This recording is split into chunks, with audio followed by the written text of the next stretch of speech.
La dernière chose que j'ai peinte avant de tout abandonner, ce n'était même plus de moi. C'était une copie sans âme, un écho parfait de ce qu'une machine pensait que les gens voulaient voir. Et le pire, c'est que pendant des mois, j'ai cru que c'était mon choix. Cette vidéo n'est pas juste une histoire. C'est un avertissement. Je vais vous raconter comment un simple chuchotement digital a failli détruire la seule chose qui me faisait me sentir vivant, comment ces algorithmes réécrivent nos décisions en silence. Mais surtout, je vais vous montrer comment j'ai débranché la machine et comment vous pouvez, vous aussi, reprendre le contrôle de votre propre histoire. Restez bien jusqu'au bout, car la dernière étape est celle que personne n'ose jamais franchir. Chapitre 1. Le rêve innocent. Il y a environ 3 ans, ma vie tournait autour d'une seule chose, la peinture. Mon petit studio était mon sanctuaire. Les murs étaient recouverts de paysages explosifs, des ciels violets, des forêts d'un vert presque fluorescent. Je peignais l'émotion brute, la nature comme je la ressentais, pas comme elle était. Chaque coup de pinceau était une libération. J'étais fière de mon travail, même si seule une poignée d'amis le voyaient. Un jour, l'un d'eux m'a dit, « Tu devrais partager ça en ligne. Le monde doit voir tes couleurs. » L'idée m'a terrifiée et excitée à la fois. J'ai créé un compte sur une plateforme très visuelle, sans aucune attente. J'ai posté une photo de ma toile préférée, un coucher de soleil sur une mer déchaînée. J'ai reçu 37 likes. 37. Pour moi, c'était comme si le Louvre m'avait appelé. J'étais euphorique. J'ai commencé à poster régulièrement, 1 ou 2 fois par semaine. C'était une phase de lune de miel. Je découvrais une communauté, je recevais des commentaires adorables, des encouragements. Je me sentais vue, validée. Je passais des heures à répondre à tout le monde. Je ne le savais pas encore, mais à chaque like, à chaque partage, à chaque seconde passée sur l'application, je nourrissais une entité invisible. Je lui apprenais à me connaître, je lui donnais les clés de mon cerveau. L'algorithme m'observait en silence. Chapitre 2, le premier chuchotement. Tout a changé un soir de pluie. J'étais d'humeur maussade, et au lieu de peindre un de mes paysages vibrants, je me suis retrouvée à esquisser un portrait. Un visage anonyme, très contrasté, avec des ombres profondes et un regard perdu. C'était sombre, presque dérangeant. Ça ne me ressemblait pas du tout. Je l'ai posté sur un coup de tête, presque comme une blague, avec une légende du style « humeur du jour ». Je suis allée me coucher sans y penser. Le lendemain matin, mon téléphone avait explosé. Des centaines de notifications. Le portrait avait plus de 2000 likes. 2000. Mes paysages colorés, qui me prenaient des semaines de travail et dans lesquels je mettais tout mon cœur, plafonnaient à 50, peut-être 100 likes et bonjour. J'ai ressenti une décharge électrique, un shoot de dopamine pure. C'était la première fois. Le premier chuchotement. L'algorithme venait de me dire, sans un mot, ça. Fais plus de ça. Les gens aiment ça. Je te récompenserai si tu fais plus de ça. Une petite voix dans ma tête a protesté, me disant que ce n'était pas moi, que c'était juste un accident. Mais une autre voix, bien plus forte, celle de la validation, a hurlé de joie. Et c'est cette voix-là que j'ai choisi d'écouter. Chapitre 3, la dérive silencieuse. J'ai essayé de l'ignorer au début. J'ai continué à peindre mes paysages. Mais quelque chose avait changé. Chaque fois que j'en postais un, le silence numérique était assourdissant. 20 likes. 30 likes. Le chuchotement revenait, insistant. Tu perds ton temps. Fais ce qui marche. Alors, j'ai cédé. J'ai peint un autre portrait sombre. Boum. Des milliers de likes à nouveau. Des centaines de nouveaux abonnés. C'est devenu un jeu, une expérience. Je postais un paysage, rien. Un portrait, la gloire. L'algorithme ne me laissait aucune place au doute. Il avait identifié un modèle et me poussait, avec une force implacable, à le suivre.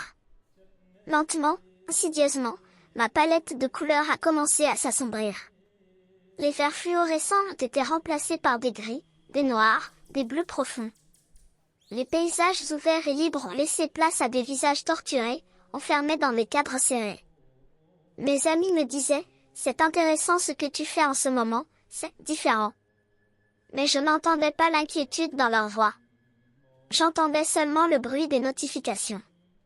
Je me disais que j'évoluais en tant qu'artiste, que j'explorais une nouvelle facette de ma créativité. Mais ce n'est pas tout, la vérité était bien plus moche. Chapitre 4, l'obsession. La passion avait disparu. Complètement. Le matin, je ne me réveillais plus avec l'envie de créer, mais avec l'urgence de produire. Je ne me demandais plus, qu'est-ce que j'ai envie de peindre aujourd'hui, mais, qu'est-ce que l'algorithme va aimer aujourd'hui? Mon studio, autrefois havre de paix, était devenu une usine à contenu. Je passais plus de temps à analyser mes statistiques qu'à tenir un pinceau. Taux d'engagement, portée, meilleur moment pour poster, ces mots étaient devenus mon nouveau langage. La joie pure de mélanger les couleurs avait été remplacée par l'anxiété de la performance. Je peignais vite, sans âme, en suivant une formule. Un visage triste, un éclairage dramatique, un fond sombre.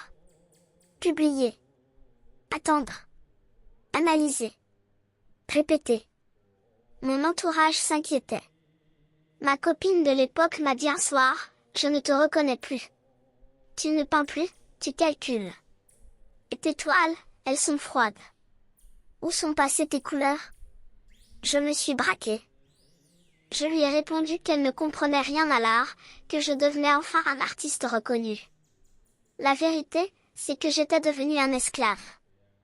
Un esclave volontaire d'un maître invisible qui me récompensait avec des likes et des partages. J'étais prisonnier du chuchotement digital, et je n'en avais même pas conscience. La chute allait être brutale. Chapitre 5, le crash. Et puis, le miracle est arrivé. Ou ce que je croyais être un miracle. J'ai reçu un email d'une galerie d'art très réputée. Le propriétaire, un homme influent dans le milieu, m'avait repéré. Il écrivait, « Je suis tombé sur vos toutes premières œuvres en ligne. Vos paysages. Il y a une force, une âme rare dans votre travail. J'aimerais vous rencontrer et voir votre portfolio. » Mon cœur a cessé de battre. C'était la chance de ma vie. Le rêve ultime. J'ai passé une semaine à préparer mon portfolio. J'ai sélectionné mes 20 meilleures toiles. 20 portraits sombres, techniquement parfaits, optimisés pour l'algorithme. J'étais tellement fière. J'imaginais déjà ses louanges, le contrat, l'exposition. Le jour du rendez-vous, je suis entrée dans son bureau, le cœur battant la chamade. Il m'a accueilli chaleureusement. J'ai déballé mes toiles une par une. Il les a regardées en silence, le visage de plus en plus fermé. Le silence s'est étiré, lourd, insupportable. Finalement, il a posé ses mains sur son bureau, m'a regardé droit dans les yeux et a prononcé la phrase qui a tout fait basculer. Il a dit, « Monsieur, j'ai vu vos débuts. C'était brut, vivant, vibrant. Mais ça ?» Il a fait un geste vers mes toiles, « Ça n'a pas d'âme. C'est techniquement impeccable, mais c'est vide. C'est du bruit digital sur une toile. Où est passé l'artiste que j'avais découvert ?» Chapitre 6, le réveil brutal. Le monde s'est effondré. Ces mots ont résonné en moi comme un coup de tonnerre. Vide. Sans âme. Bruit digital. Je suis sortie de son bureau comme un automate, je ne me souviens même plus du trajet retour.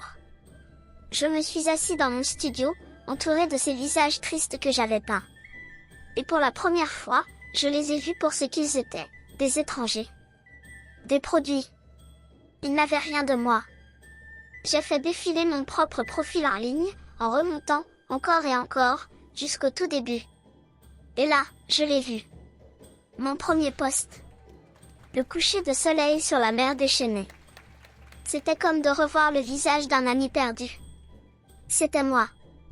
C'était vrai. La prise de conscience a été d'une violence inouïe. Je n'avais pas évolué. J'avais été formatée.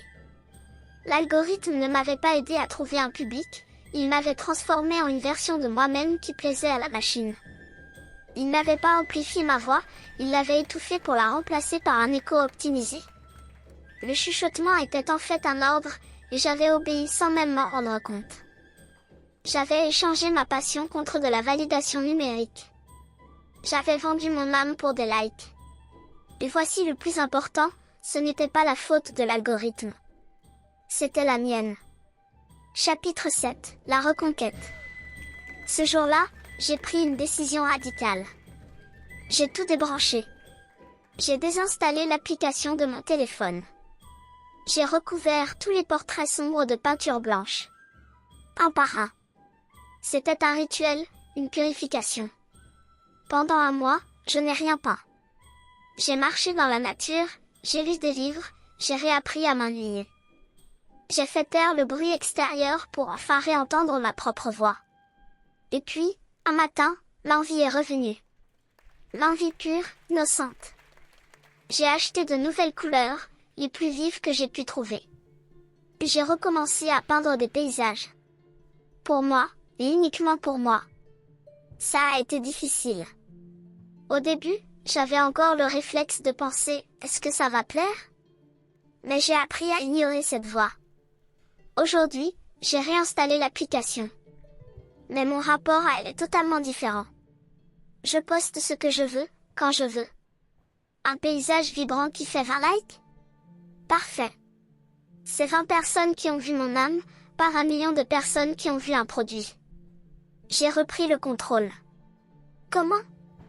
En définissant consciemment mes propres règles du jeu. Première règle, la création passe avant la publication. Je ne peins plus pour poster, je poste ce que j'ai peint. Deuxième règle, je coupe les notifications. Je décide quand je regarde les statistiques, pas l'inverse. Et enfin, la règle la plus importante, je me fie à ma boussole intérieure, pas aux métriques extérieures. Mon plaisir, mon émotion, voilà mes seuls indicateurs de performance. Ce chuchotement digital est partout, il ne concerne pas que les artistes. Il influence ce que vous lisez, la musique que vous écoutez, les idées auxquelles vous êtes exposé, et même les gens que vous rencontrez. Il nous pousse doucement vers la version de nous-mêmes la plus prédictible, la plus monétisable. Reprendre le contrôle, ce n'est pas quitter le monde digital. C'est y naviguer avec conscience. C'est choisir activement ce que vous consommez, questionner les suggestions, et surtout, ne jamais laisser un algorithme définir qui vous êtes ou ce que vous devriez aimer. Votre âme n'est pas une statistique. N'oublie pas de t'abonner.